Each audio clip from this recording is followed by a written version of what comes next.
பாதுகாப்பு செயலாளர் கோட்டாபய ராஜபக்ச முல்லைத்தீவின் கேப்பாப்பிளவு மற்றும் முள்ளிவாய்க்கால் பகுதிகளுக்கான விஜயம் ஒன்றை மேற்கொண்டார்.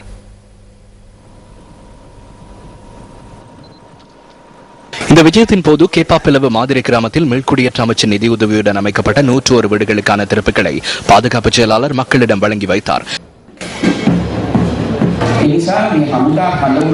ராணுவ முகாம் இந்த பிரதேசத்தில் காணப்படும் போது அதனூடாக இந்த பகுதி மக்களின் வருமானம் அதிகரிக்கும். எந்த ஒரு பிரதேசத்திலும் ராணுவ முகாம் ஒன்று காணப்படுகையில் அந்த பிரதேச மக்களின் வருமானம் அதிகரிக்கும். இங்கு மொழி பாரிய பிரச்சனையாக காணப்படுகிறது. அதற்காகவே இங்குள்ள மக்கள் மும்மொழிகளையும் கற்க வேண்டும் என்ற முயற்சியில் ஜனாதிபதி உள்ளார். அதனூடாக மக்களிடையே கருத்துக்களை பரிமாறிக்கொள்ள முடியும். அத்துடன் இன்னமும் விடுவிக்கப்படாத காணிகளை விடுவிக்க கோரி மகஜர் ஒன்றையும் கேப்பாப்பிளவு மக்கள் பாதுகாப்பு செயலாளர் கோட்டாபய ராஜபக்சவிடம் வழங்கினர்.